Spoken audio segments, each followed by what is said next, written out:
Okay, so it's 8 o'clock. So please, can everybody kindly mute their mics because so that to eliminate all sort of distractions.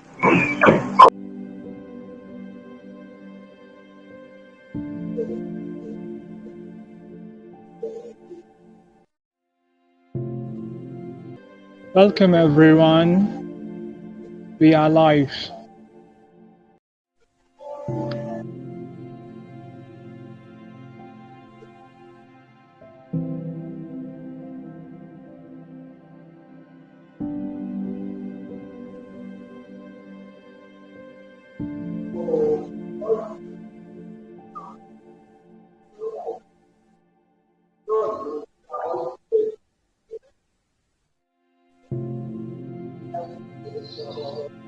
Okay, so welcome to the webinar. And welcome you to the My Academic Genius webinar because it's our first ever video-based webinar, and to see all of you here.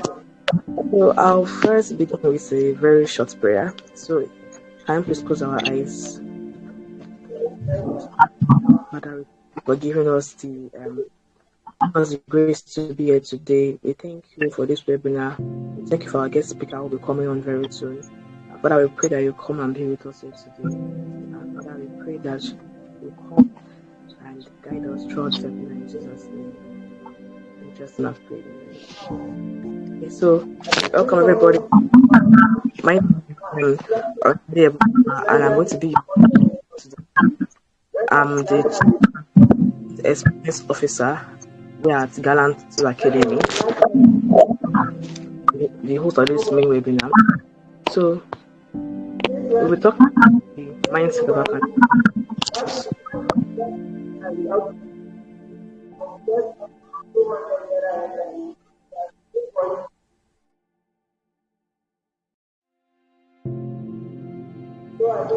Alright. Good evening everyone. Apologies for the technical issue that we're currently having. We are working tirelessly to ensure the flowing of the events. We apologize for that. Haven't said that yet. Good day everyone. And of course, all of us that are here. As we begin this fascinating session, inside the mind of a great genius, it's such a great pleasure to be part of this.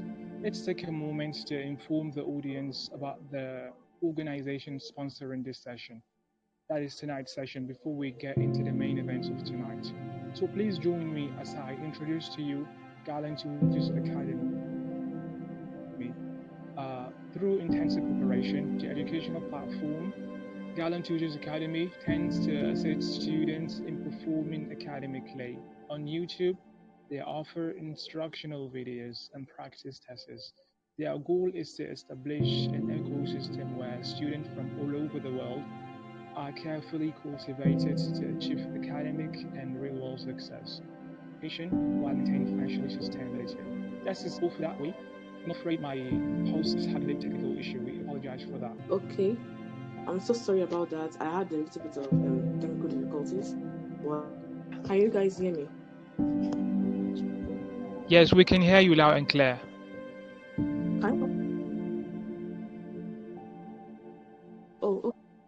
Okay. Thank you. So I can't hear you well, Dr. Hamad, but I'm glad you guys can. Yes, we can hear you. Okay. That's great to hear. And I'm so sorry for the difficulties. My network is kind of unstable right now, and I apologize. So, like I said before, welcome to this webinar. I've already prayed. The mindset of an academic. Okay, I got that, Dr. Hamad. I said, welcome to the webinar, the mindset of an academic genius. I'm so sorry. So, like I said, I'll be your host. I'll be your host for the session. My name is Oretade Eboluwa. I don't know if you heard that. My name is Oretade Eboluwa. I'm the Chief Student Experience Officer at Gallant Tutors Academy, and I'm here with my host, Dr. Hamad. We welcome you. He's the Assistant Student Experience Officer. We both welcome you to today's webinar. Where we'll be analyzing the mindset of an academic genius. We'll be having a guest speaker with us very soon, Dr. Potian. I'm sure you have seen the advertisement on our social media platforms and channels, and we are very excited to have you here. So I want us to, if you're not with your book, or you're not with your notepad or your pen, I would like you to go get it now because we're going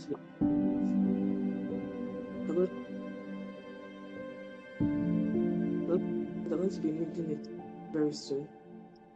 We're going to be needing it very soon because our guest speaker will still be coming on here. So we're going to be needing it very soon. All right, good news, everyone. Our guest is on the way right now, so please bear with us. Yes, he has joined it. Hello? Is everyone listening? I have to go outside because my network is so bad inside.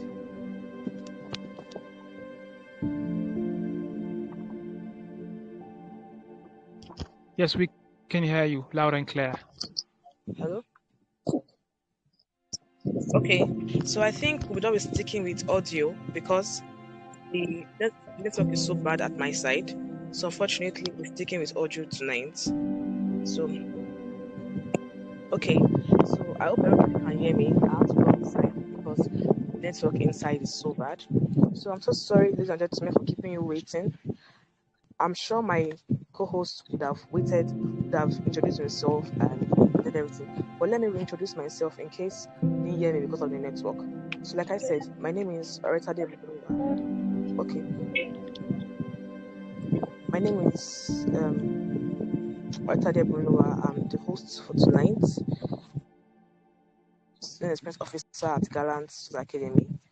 So we'll be having with us our guest speaker, Dr. Okoye Potian. Dr. Okoye Potian, let me introduce you to our guest. For some of you who may not, let me just give you a brief introduction. So, Dr. Okoye Potian is a 400 level medicine and surgery student. So, he's well known and he's a pioneer for academic excellence and is really passionate about scholastic success. He has made a name for himself. He has achieved a lot. He achieved a lot. And one of his few achievements is that he has made a name for himself as an academic genius. He's well known for having received many awards in his little time in the university, gotten excellence and even sports. And his role in various medical associations and sports associations. So I want to give you a few of the academic achievements.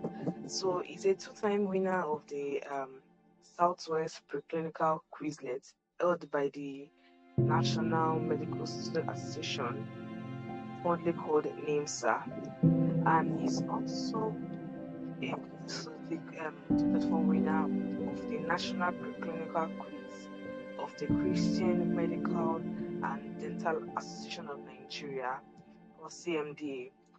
And the most surprising of all, and the one that I feel like I'm really impressed about, is he had a distinction in anatomy. Wow. And Dr. Potian, like I said, he holds leadership positions in various associations. So one of some of the few associations that he holds leadership positions in include the Federation of Catholic Medical and Dental Student Association. He's the academic director for the CA 2024, and is also the Alexander Brown Hall ABH Scrabble Head for 2024, and is the academics liaison officer. He was because that was last year of the University of Ibadan of Medical Students Association. And from our little talk we had, he's also an active See, volunteer organizations like the Red Cross, the Rotaract, and many others. So, many others. Having learned, like, welcome the opportunity, and I'm so grateful that we have you here. So, after I learned about your achievements, I was very happy, I'm excited to have you on this platform. And I'm so glad I had the opportunity to even hear the snippets of your inspiring journey. I am confident today that you are actually the perfect speaker for this event because your accomplishments, clearly demonstrate your exceptional intellect and dedication. And like I said before, I am very eager to your insight on cultivating a mindset that drives academic excellence. So, Dr. Pochian, please share with us your perspective on this crucial topic and please enlighten us with your express you. And please, the floor is all yours, Dr. Pochian, and don't for stay.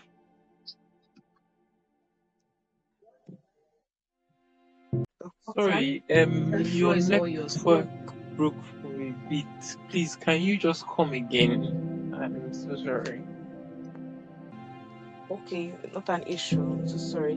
Like I was saying, I said I'm so excited to hear what you have for us today. And I was just telling you that you can come and take the floor now. I am done and I'm excited to hear what you have to say. I want to say thank you for showing up and so the floor is all yours, sir. All right, thank you so much for the introduction slash I don't know how to say praise what the introduction, sir. Thank you for that. I appreciate the honor. I am. I don't know whether to go over the introduction again. I've been introduced properly. I'm very happy to be here with you guys to share my own insight on or my perspective on what it takes to be an excellent student, not just academically, but all round. To be an all round high, let me use the word high value person slash student. So I don't know that to go into details now or I would have my time for that. Sorry, please can I get a clarification?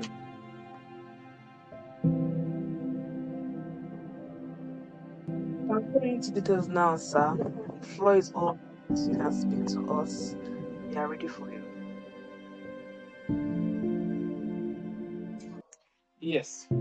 So I was asked to come speak on what it takes to be an excellent or a high performing student academically. Now, I usually categorize what it takes to be excellent in academics into three. So it's usually grouped in the personal factor, the environmental factor, and the finishing factor. Okay, so now for the personal factor, if you want to be an excellent student, in quotes, you want to do well academically, you have to know that there is I don't like to agree with the premise that there is something like natural ingenuity, like there are naturally gifted people academically. I don't like to agree with that fact because I am living testimony of what hard work, consistency, and discipline can yield for a person. So here's the thing: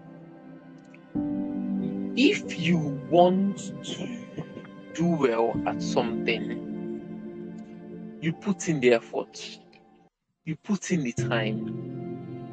No one gets to where they are regardless of what the person is doing. No one gets to where they are by chance. Even how they call it, luck in quotes, is when opportunity meets preparation. Do you get that? If you do not know, take for instance now, if you want to get a scholarship, you will need your results, right? So if you have not even written your jam WAEC, you cannot get a scholarship. So that's why I say that the luck is opportunity meeting preparation. You get that drift? So now you want to excel as a person. Okay, let me I like to use relatable examples when it comes to such. If I as a person can grow from being, in fact, I was talking to Dr. Ebon, and we're talking about me 5 6 years ago when I was okay, actually more than that actually, but like when I was in junior school, sha, and I was not. I don't want to use the word. I was more like a write-off. Literally, like my parents. I don't know whether I should go this deep because my parents were like, they were really worried. Okay, let me not use that word. They were really worried about what I was going to turn out to be. My brother and sister, they were always very excellent. But me personally, I wasn't too serious, and it was showing in my performance. I was never really that top top of class and stuff. But one thing I noticed is that I got into senior secondary school, and the first semester, okay, let me just say first half of the semester, I didn't do well. And my secondary school, there was something like they did. They called it kings and queens, where they announce people that do well and they call them and celebrate them on stage. And they did that for other people while I sat in the back. And from that day, I don't know whether it was like a trigger. I just suddenly decided, okay, I'm going to do well. And then there was this drive in me, and subsequently, yeah, because usually like there is a grouping of class. So usually the smartest class down to the least smart class. Let me not use let me avoid colloquial terms like dumb. But it's the smartest class to the bottom, like not so smart class. And from that point when I made that decision that okay, I'm going to be serious, I'm going to be academically sound, it was so how will I put it? Spontaneous. And I jumped from being an average student to being stellar in less than 2 months. That's why I keep telling people that see, you don't know the power you have, you don't know your academic capacity until you try. You are saying that okay, I'm not that good. This person is just good like that. But have you ever tried like okay, being consistent for 3 hours and you did not notice a difference? Okay, you want to take the jam, you have a year to prepare, you have, I don't know, maybe a certain number of weeks, months to prepare. Have you tried consistency? Have you tried discipline? Consistency and discipline being that okay, I want to read 3 hours or 2 hours daily for the next 6 months. That will yield you okay, 6 times 4, 24, 24 times 2 hours, 6 times how times 30 days in a month. So that's 180, 180, 2 hours daily. So that's 360 hours. If you have 360 hours invested into preparing for something, into preparing for an exam, do you know what that can yield you? So that's where consistency and discipline come together to provide a sort of sustainability and a sort of like enhancement towards someone's academic potential. Not just the exam is coming, I want to start reading. Of course, there are crash readers. People that, well, crash readers do that. Crash readers can do like okay, the exam is in a week. They start praying, the exam is coming up, they start praying in a week. And they have, even though they want to read 6 hours per day for that week, it's just 72 hours, right? I'm sorry, 42 hours. I don't think anyone should be able to read more than 6 hours. I feel that the maximum capacity the brain can carry is maximum efficiency is 2 hours. Then the next 2 hours is that I will have the capacity of a person, that's mental capacity. Then subsequently is usually very, or let's just say 6 hours, right? So 6 hours, 7 days in the week towards your exam is just 42 hours. Do you think that that yield is anything equivalent to someone that has been consistent for the last 6 months, yielding 360 hours? So you see the difference and you see the impact being consistent and being disciplined can have on a student. It literally can like make the difference between that supposed genius. I usually use that quote because I'm a living testimony to the effect just deciding to put in an effort into your academics can yield you. So that's the personal factor. Work on yourself, make that decision. I want to be good because see, Nigeria is a motivating factor to why you have to be excellent. Nobody is coming to save you. With the way things are going in Nigeria, with the way the population is exploding and the opportunities are being limited, my brother, every brother and sister rather, everyone is literally fighting for their lives. So you have to make that decision to strive to do your best to come out top of everything you are doing. I don't know whether that makes sense. So that should be your motivation. Other people can have extra motivation. Their parents are depending on them.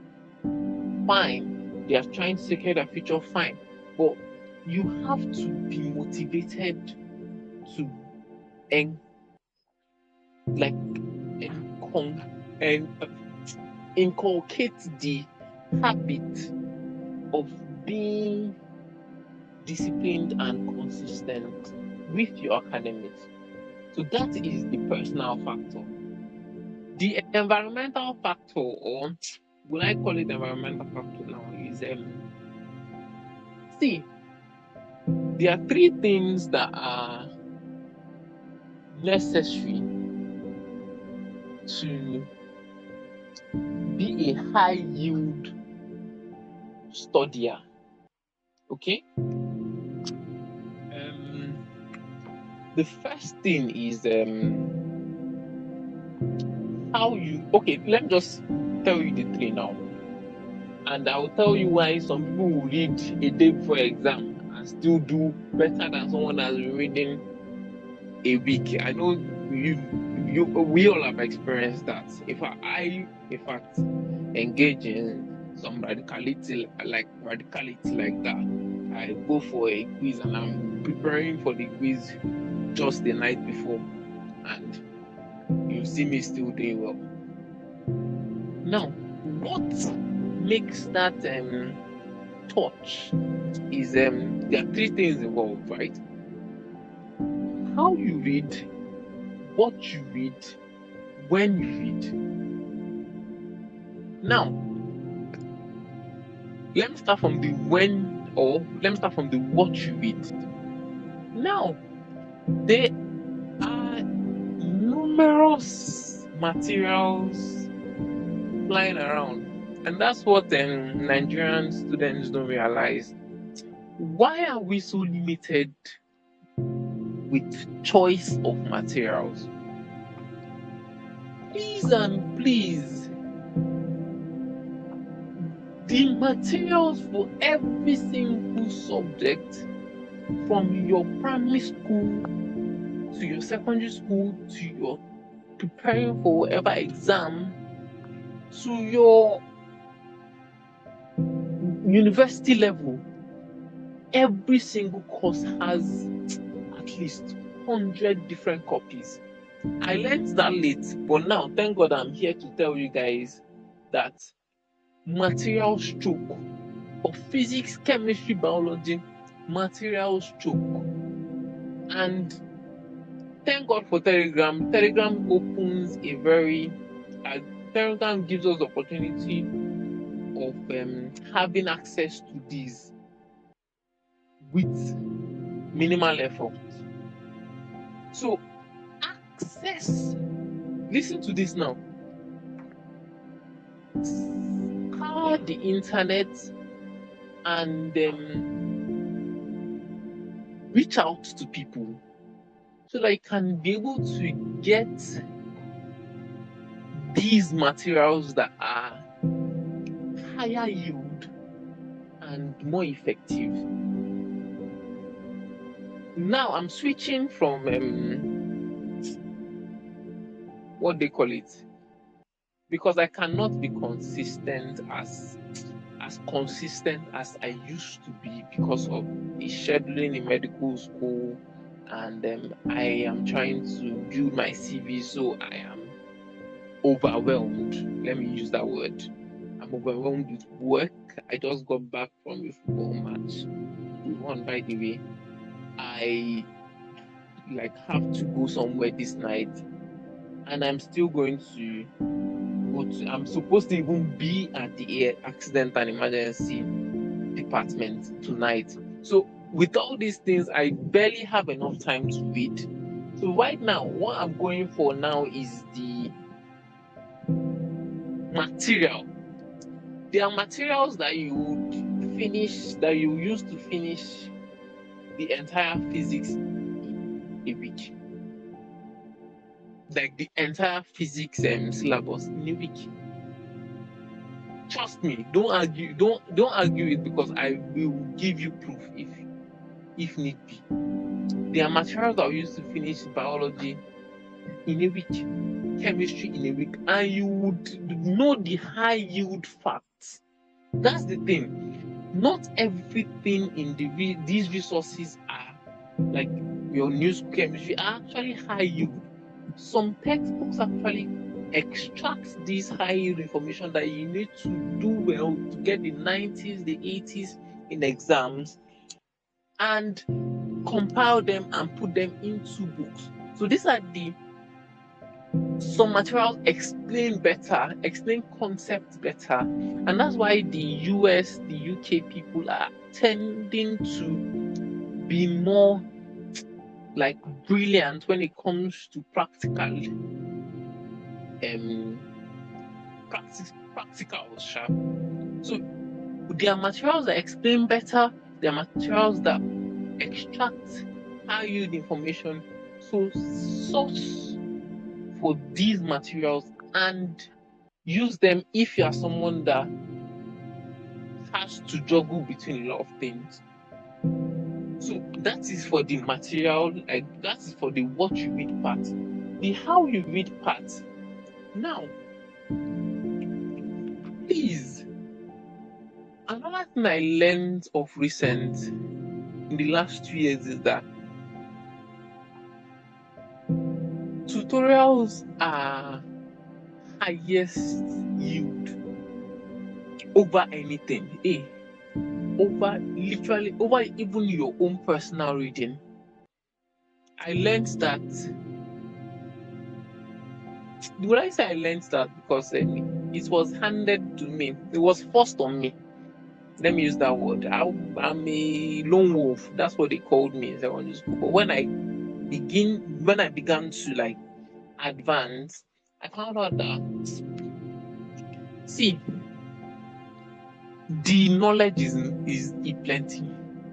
It's more than one person can do on his own. Maybe you can do it on your own, fine.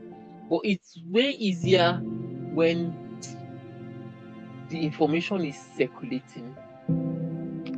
When you are having tutorials, when you are doing group study, someone just mentioned something and it sticks better. You can something that it will take you to star almost 50 pages before you can get that information. Someone just mentions it and tells you a way to remember that information, and it just sticks. So that's where the impact of tutorials come in, where you have multiple people saying different things and bringing up ideas. In fact, to me, tutorials supersedes like normal lecturers' teachings. Tutorials are now doing what our lecturers are supposed to our lecture classes are supposed to like do. So I feel tutorials are a very important factor when it comes to how you read. Another thing, let me just leave that how you read to that. It just says like how you approach your studying method. It's always good to, before you go for class or before you go to tutorial, you brush up on what you're going to do in that session. Now, the advantage that gives you is that when you go in for that session, you are doing it for the second time and you are understanding and following, rather than you going for the class you are not picking out all the information because it's still very shabby and you have not, is a new thing, so you have not like gotten a full grasp of the what you are going to be taught. So it's some certain information like flies over your head. Then you now go back to it, but it's always better to read before, so that every single information that is being disseminated while in the class or in during the session, you can get a full grasp of it. So that's just the like overview of what how you read entails. Now, I said what you read, how you read, and the when you read. The when you read is something blended into the. Okay, I think I switched it. The when you read is what I just discussed now. The how you read is the materials too. I think I'm mixing it up. The materials to how you read, like use of videos. Take for instance now, videos are now surfacing to have like how will I put it, to be as high yield as your normal textbooks, your conventional textbooks and lectures, because these videos are creating some sort of visual imagery to for people that usually people learn better with things that they can see, right? So when you are using videos to read, they create some sort of like mental memory that sticks better, and it's more like it lasts longer. So that's just what the how you read usually entails. So for the last factor, which I call the finishing factor, when it comes to doing well as a student, is the mentorship aspect. Now, let me give you another practical experience. I went to an A-level program that was in 2019. And in this A-level program, out of about, well, let me not put a particular figure, we're thousands that have gone through that program. And out of 11 people that had gotten all A's in that program, 3 were from the same family, my family. And the first thing that popped into most people's head was, their family is really smart. But not necessarily that being the case. It's not necessarily that that's the case. What people don't know is that my brother went through the program first, right? He is now, because I went next. Now, what he does is he's sort of like a guide, a one-on-one guide that directs my reading and my preparation, my study. Do you know what that means? Let me give you a clearer example now. Imagine you are fighting a war with someone, and your opponent is or the people you're fighting against are using satellite imagery. It's it's just a very strong tactical advantage. So it's the same thing as when you have a mentor that has gone through the route you are going through. You just have so much advantage. See what my brother does. Hey, use this material for this. Attend this lecture. Don't attend this lecture. It's very low yield. There is nothing you are going to gain from this. Man, you get, do this, do this at the time, do this at this time, don't do this. So that is literally like picking out, or he's literally like picking out the obstacles that I'm supposed to face.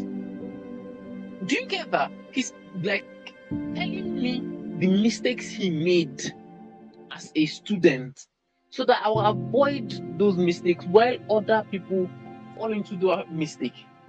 So that gives me a very strong advantage for me to be able to do better than others. So, do you get the role of a mentor?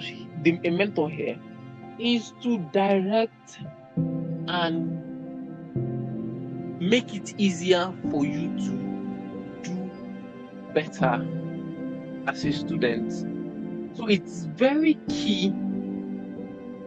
It's very key to find a mentor that has gone through that same path and ask for guidance. So that one is very, very necessary. We are four doctors in my family actually, and that's all due to the fact that my dad is a doctor. He knows the route. It's just very easy for him to be able to like guide us to put us through the same route. The medicine that everyone is saying is very hard. It's very hard. This we got it 4 out of 4. So it's just very easy when you have someone that has gone through that path guiding you to be able to achieve it. So that is very key too. So those are like what I have to say when it comes to building a total I don't know whether to call it genius trap, but it's hard to building a sound academic mind. So those are the factors that I feel personally that you require to be able to excel as a student. So I think I'll hand over back to the hosts so that if there's anything they need me to add or take questions, I would know. All right, thank you so much for listening.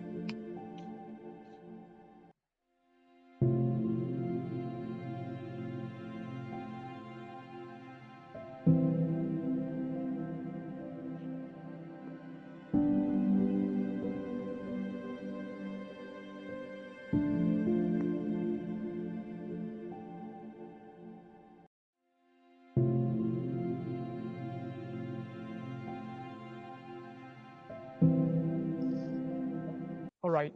Good evening, Dr. Botian. We are very grateful that you could be here to share your priceless thoughts with us tonight.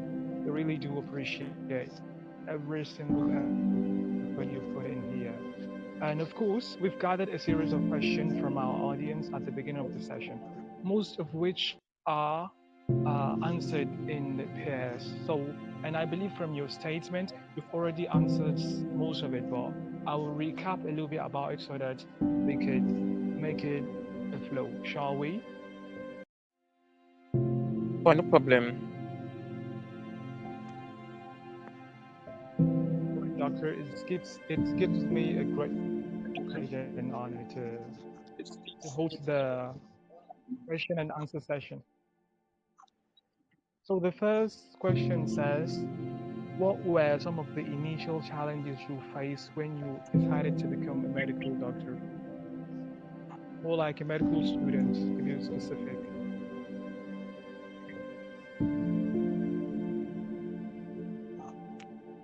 Okay, what were the challenges I faced? In the system, that's like the biggest challenge anyone can face when a person is attempting a course like medicine and surgery. The system is very funny. Let me use that word. The fact that there's the fact that the competition is very steep. Okay, so you need very high jam score, you need very high post-TM score, you need good work, especially if you are going to a school that requires the work as part of the things to make up your cumulative score. But like what I'm saying is that the competition is very steep. So I guess I got in once actually. I actually had, I think, three. I did A levels, so I got into Lagos State medicine and surgery. But before that, I was given admission into University of Calabar medicine and surgery. But now I during my A levels I took another jam because of there were certain factors that did not make me go to University of Calabar. Then I wrote jam for University of Ibadan. Then I got in. That I was doing my A levels. But once I was done, I decided to stick with University of Calabar, University of Ibadan rather. So I would say that one of the challenges anyone can face is the fact that the system is very funny. You they'll talk to you about building connections, like looking for connections. But let me tell you the truth: if you are if you merit it, they will give you.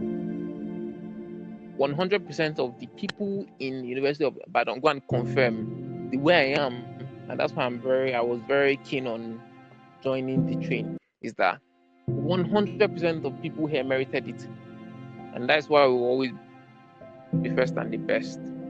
So trust me, there's always allocation for merit. So once you merit it, you'll get it. So I think that should be the biggest. I believe it is, of course, because you're speaking from experience. So moving on to the next question is kind of related to what you just said. What are academic difficulties you encounter during your admission processes and your first year, obviously, and how did you overcome them? Please, can you come again? Network like went off a bit. I said, haven't said that because you are an experienced one. You went through that. The next question is kind of related to what you just stated earlier. The question says, what are the academic difficulties you encounter during your first year journey? Um, from your admission struggles, and how did you overcome them?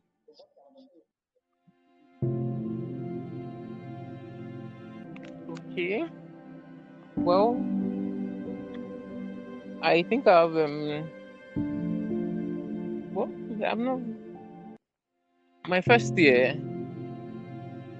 The major issue I had with my first year was the fact that it was, how will I put it? It was boring because I was already getting like tired of what you're going to do in first year is still the same thing you're doing now: physics, chemistry, biology. So it's me. One of the things I faced was, I guess, it was boring. I still did well, but it's nothing new. You're not going to encounter a lot of challenges. Let me use that word. It's just going to be for you to just attend your lectures, do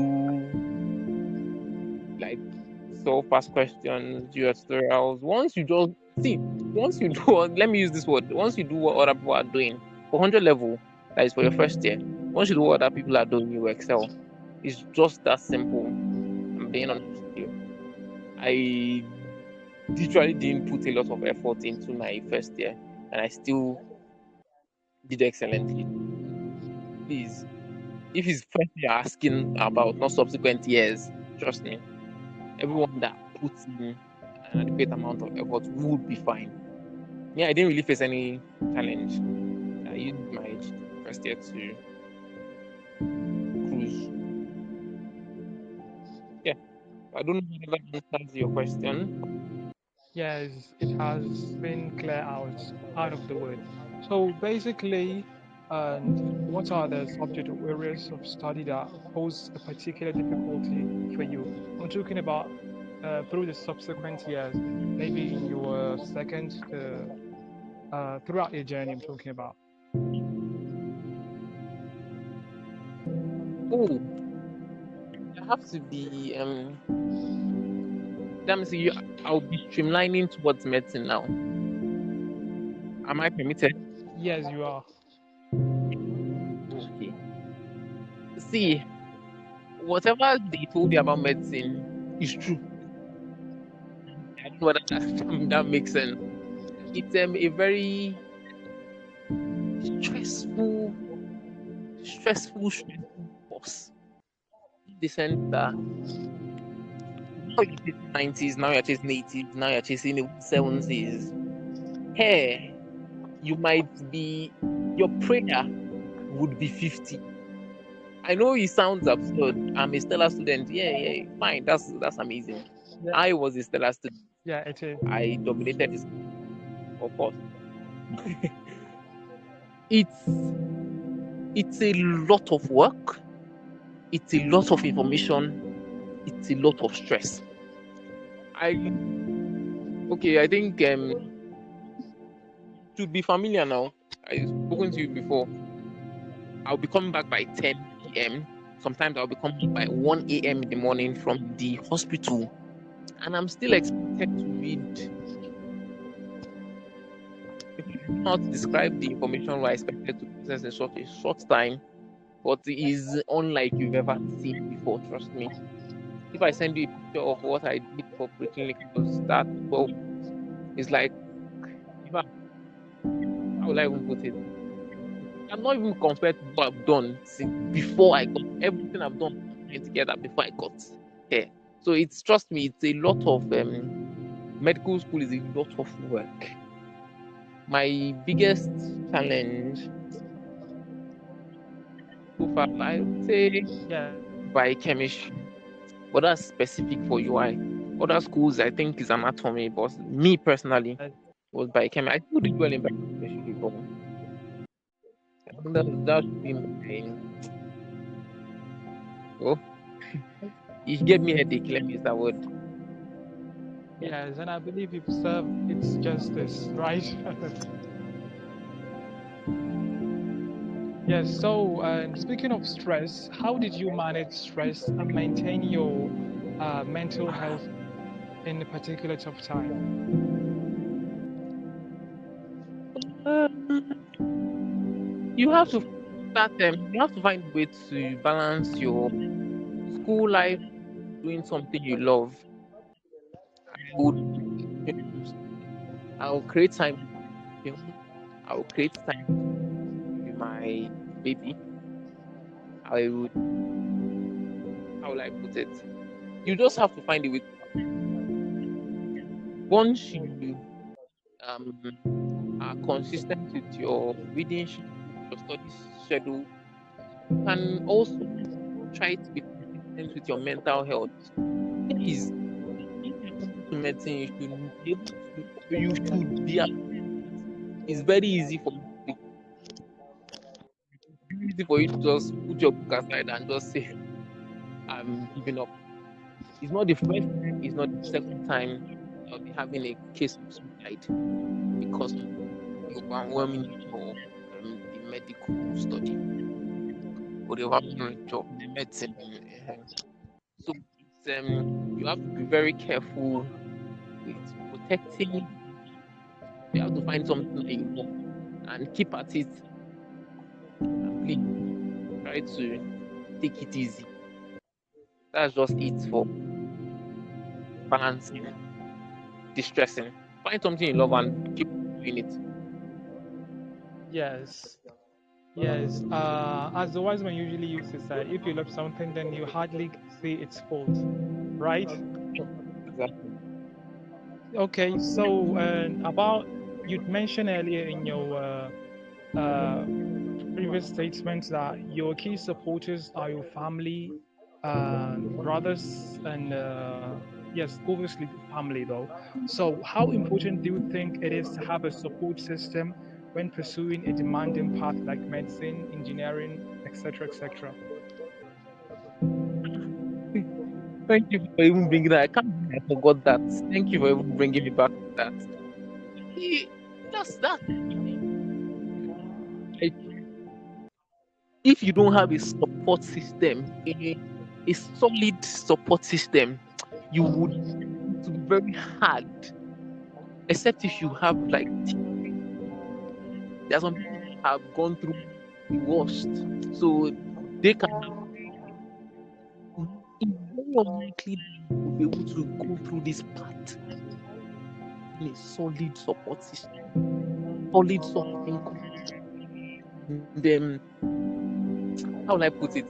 People will be praying for you because um, it's really tough. Trust me. So that's the reason support system, family, no problem. Have boyfriend, no problem. Really important that you have people supporting you. If not,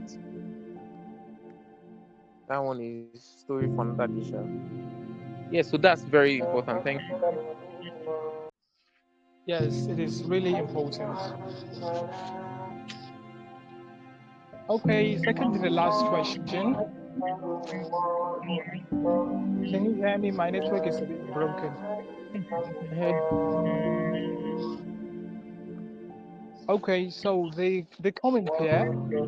What are some of the most important lessons you've learned so far in your medical school, and how these lessons influence your approach to both studies and personal life?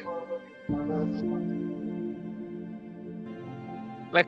Sorry, let me get the question here. What are the biggest lessons I learned in my medical school, and how did they affect my personal life? Exactly, and how they influence. Yes, we can use effect. They are interchangeable in Okay. here. Sorry, give me a moment. Let me think. Okay, I think I've spoken about Have the flow, of course. lessons I learned. One that was very important was the fact that you should prioritize having like a solid study group slash tutorial. I keep emphasizing this because I had a tutorial, and first of all, getting a distinction is as good as it's as hard as anything. When I was in 100 level, out of 15,000 doctors that had graduated from the University of Ibadan, only about, in fact, less than 10, about 8 had the 80 and above, which was the distinction mark.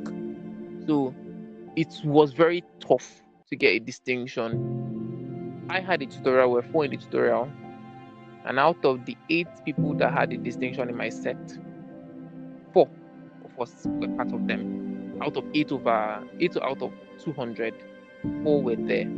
So that one's a very big and important lesson I would say someone should take note of. Another lesson I've learned is that please, medical school, if you allow it, medical school would take your life away from you. When you get into the clinicals, the first thing that they will tell you is that you belong to us. And they are very clear and they are very truthful about that statement, because Monday to Sunday you will go to school. If you don't go to school, trust me, something is waiting for you in front. That's when you get clinicals, though. Pre-clinical is a bit chill. Maybe only Saturday, Sunday you just go for tutorial. But when clinicals here, Mondays to Sundays, you would be in school. Morning till evening, night, you would be in school. So another lesson I would like you to take note of is the fact that, see, don't allow that medicine to take control of your life. Still do things, still build a name for yourself, still participate in activities, still have fun. Because, see, it does not get better, it only gets worse. You will graduate, you start housemanship. Housemanship is the worst thing that can happen to anybody. Okay, let me not condemn it that way. But I see the house officers Right. and they are never happy. You get? Wow. So Okay. Yes, I get it it. gets worse after housemanship, you are starting your residency. Residence worse than the house officers, because they, first of all, I don't know how to describe this thing to you without you need to see it yourself and understand the point I'm making. It gets worse. So from residency is when you maybe get to consultancy. Then when you're a consultant, it will get a little chiller. By the time you get into consultant, you are pushing 40. So is it by 40, when you're 40, that you think you are going to be enjoying, like you're going, that's when you want to start living your life. That's when you want to start doing things. It's not, you have already wasted your entire youth now. So please Yeah, don't let, exactly. you get, so don't let medical school take away your joy, take away your happiness, take away your life. Don't let it, just find a way to create time, like I said earlier, to do other things, to explore, carry out activities. So please, that one is a very big lesson. Then those are the two lessons that I must asterisk. Aim for Yeah, aim for excellence too. Aim for excellence. There are always yeah, obviously going to be a doctor, or good doctors are rare, and good doctors yeah, are what people are going to be searching for soon, because they will be rare. Most people are just doing PQs and passing.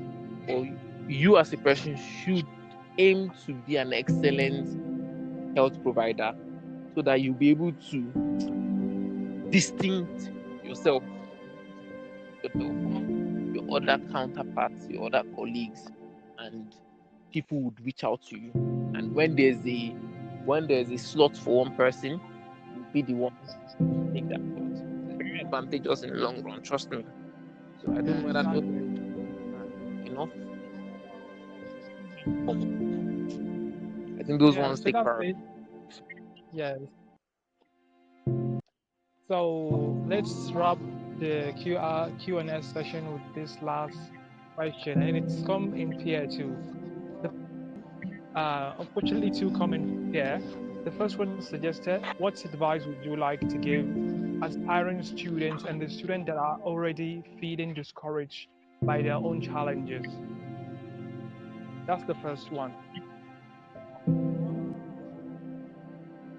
Should I answer that, or should I wait for the second one? No, you could go ahead, then we could wrap things up later with the last one. Okay. Feeling discouraged. Well, see, at every point in anyone's life, there should be just a point to you are tired. Trust me, I understand. I see. I hit rock bottom at a point during my chase for a distinction. But you see, when you now sit down and think, "Ah, If you lose, like it's you that is going to be at the receiving end at the end of the day. Mentioned something earlier in my earlier when I was I said nobody is coming to save you. I think someone told me that and it has always just stuck with me. I can't remember the person, but I can remember that statement. Nobody is coming to save you, and if you allow yourself lose, you will just get swallowed up by the system. So once you have that in the back of your mind, you whether you get tired, whether you get frustrated, you write jam 1, 2, 3, 4 times. My course rep wrote jam 9 times. So when you look at such factors, when you look at such things, we have people writing jam 11 times for medicine. In fact, there's a man in my class. I emphasis on the man. He was I think he's something else. So challenges will come. There will be moments where you are tired, you are frustrated, you are trying to read, it's not entering, or you have tried, not getting it, you are not getting that medicine, or you're not getting um what you are supposed to do, you're not getting The exact yeah, information, yeah. yeah, what? I said, yes, you're not getting the exact information you need Not at getting that the time. exact but at that point you just take a break. That's how I put it. Take a break. Want to play. Just me, I play video games a lot. I'll go and play. I will come back. The problem is still there. Nobody's going to solve it for me. Nobody's going to Yeah, do neurosurgery and input the information for me. Actually, can start start again.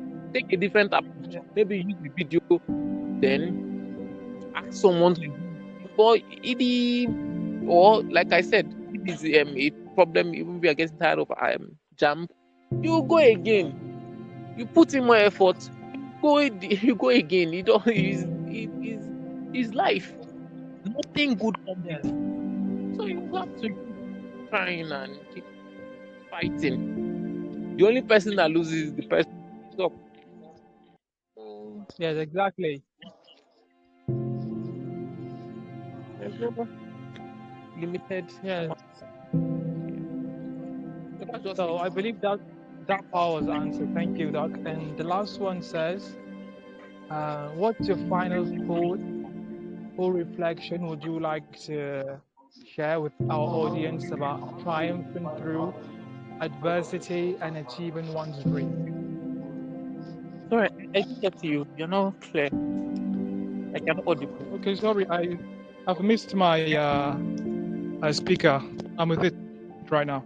I Okay, said thank the last one that would rather with is, what's the final thought or reflection would you like to share with our audience about triumphing through adversity and achieving one dream? Sorry, let me get that question. You said, what's my final note when it comes to pushing through adversity and come again? Triumphing, exciting, triumphing.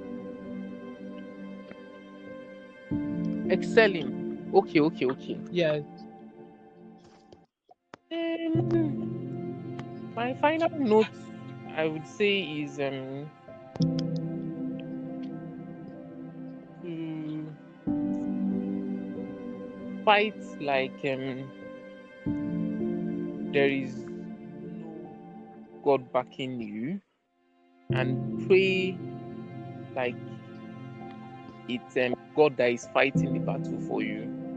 I don't know whether that makes sense. Just just fight. I'm using the word fight because of to show you like to emphasize the amount of effort you have to put into securing your future. Be radical. Chase your dreams like you will think your future self will look back at the day you made that decision to be radical about your future and literally just be thanking, just look at the wall and be thanking God. Fight, struggle, push. It does not make sense. They are saying that read. They are saying that it's too much. You are doing too much. It's not just this. It's not just this. No problem. Read. Go for night reading sessions. Read overnight. If you have, what at this point you have not read overnight, something is wrong with you. Because even myself, that I don't even like reading overnight. At some point I would read overnight because I'm trying to secure my life. I'm trying to secure the life of my children. I'm trying to secure the life of my parents. I'm trying to secure my future. I'm trying to secure the life of my wife. So when that comes to my mind, I just want to provide, like, I want to do my best. I just want to fight like a lion. And that's actually coming from my dad because he came from nothing. I know that people usually say that, but mine is actually very peculiar. My dad was the first graduate in his entire community. They didn't really Wow. have. He had to travel. He had to travel to go for classes, but no one was going to save him now. The rest of his community, what I do now, most of them are just having shops and doing other things. But now he has a hospital, providing for families, sending his kids to the best, like sustaining them. So it's it's it's very important to know that it's your future you are chasing here. Don't play with it. Don't underestimate the journey you're going through now. Fight like a wounded lion and secure your life. That's my final note. Indeed, such a priceless word from you. Really appreciate the effort once again. This brought us to the end of Q&A session, but I don't know if Miss Eben has gathered some questions from the audience. Miss Eben, you have the floor. Okay, so the question, as I was saying, I really what all you said. I'm really grateful. Um, I just have some few questions to ask you. So I was just want to ask that do you believe there is anything like toxic hard work, or what is your view on toxic hard work?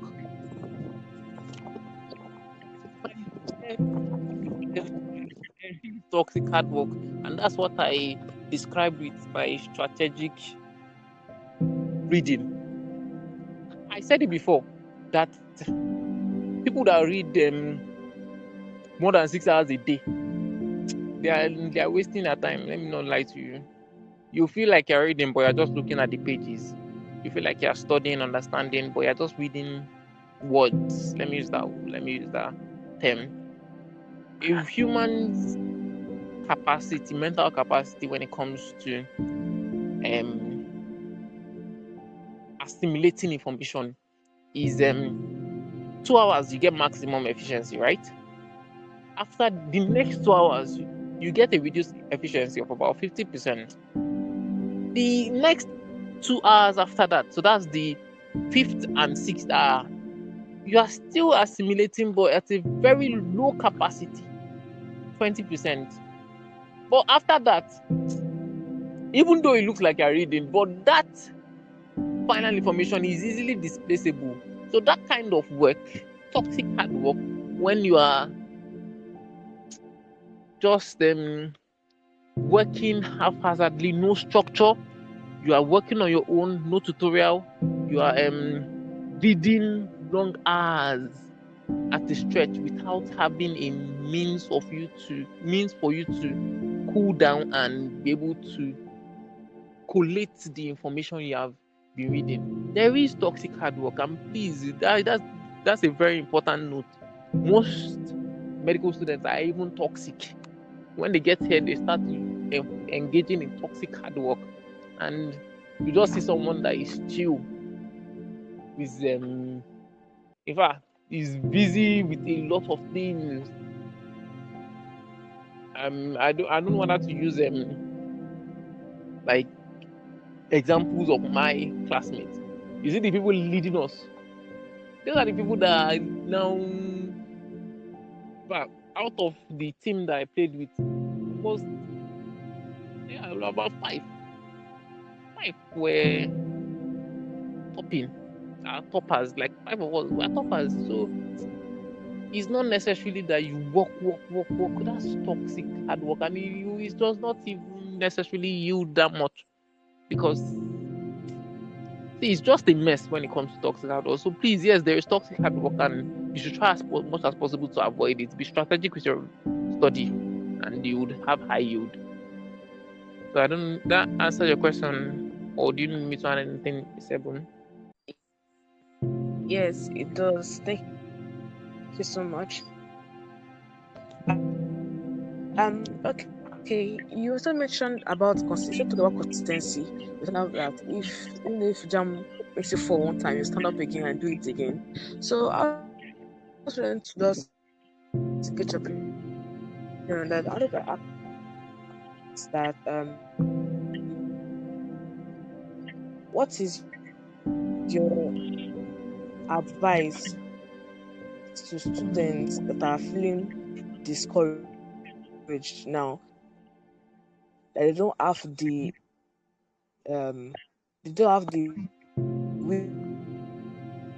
willpower to go on anymore. So don't settle for anything. Like I just want to leave the house. You know that mentality. I just want to leave the house. Give me anything. So what's your advice to this kind of people? Okay. Yes, thank you so much for that question. I think I answered it I answered it before, and okay, I'll just re-emphasize then. You are saying you are tired. You are saying you want to settle for a lesser course. You are avoiding the problem, or no, you are not avoiding the problem actually. You are, how will I put it? You are postponing the problem. Does that make sense? You are not scaling the obstacle. You are you are hold you are like you are going back to come and meet the same obstacle later on because you are saying that you did not get medicine, so you want to settle for zoology, right? Or biology education. But at the end of the day, when you graduate, the job is not available for you. When you see the job that is available for you, how much do they pay? So you are now going to the suffering that you were suffering to get into admission, that you were saying that the suffering is too much. You will not go and suffer it on a multifold. You get? So you are not dodging the obstacle, you are just postponing the inevitable, the stress you are going to face, and now you are now start struggling to do multiple jobs, the stress and all that things. So it's never a good advice to settle, especially if it's not to do. If it's something like if medicine is what you desire, because it medicine. Let me see when I'm talking about this course called medicine, MBBS. It provides a plethora of opportunities for you as a person. It's the easiest route for you to leave the country. It pays a lot, especially once you have the access to leaving the country. I have friends that are earning $1.2 million per year annually. If you compare that, that's about, what's the conversion rate? 1.89 billion naira yearly. Billion naira after taxation, maybe it can come down to 1.2 billion naira yearly. So it's, and if you tell someone, the person is like, it's a lie, it's absurd, and I'm just laughing because go and confirm. Literally do your research. Meet any doctor that you know that is delivering. The least you'll be seeing is 400,000, $300,000 annually. So it's worth it. It's worth the fight. It's worth the wait. It's worth the struggle. So don't let anyone, don't give up. Why? What are you giving up? How old are you? Is anyone here? Is anyone in this door up to even 30? I'll be shocked if like most of you will be under 25. So what are you saying you're giving up for? You're tired. Tired of what? Tired of what? If I tell you how many 30-year-olds we have in my class, it's no more, not anything. So why are you doing what you want? You will graduate. In time you graduate. Age is, so please, my advice for anyone that is losing hope, just cover your eyes, go back again, try your best, put in more effort. You will get it.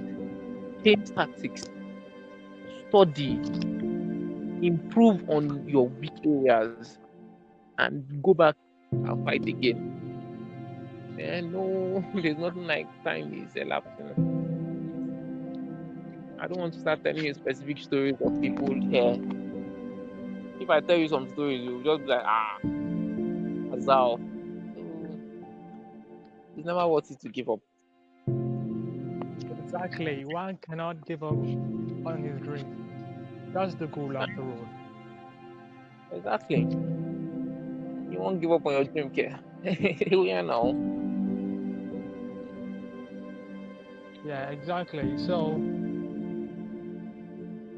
we're almost in the end of our webinar, and I want to take this opportunity to thank Dr. Okoye Fortune for coming and sharing the valuable information with us. We are grateful to Ms. Eben, of course, our fantastic host, for leading us through this insightful discussion. And we hope that one day, Dr. Fortune, if we invite you again, you'll show up the way you did to us. We are truly honored and blessed. Of course, you're welcome. Thank you so much for having me. It was Of really course, nice, you guys. it's our pleasure, to be honest.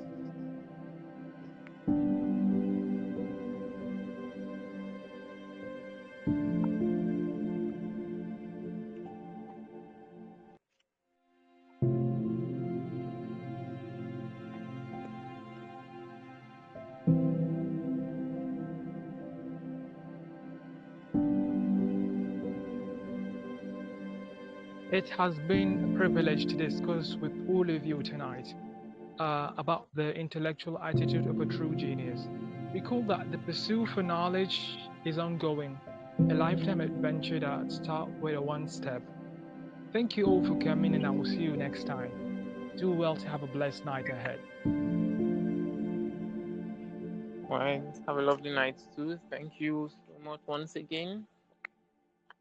Till we meet again. Bye. We will meet again. Yes. Have a blessed night.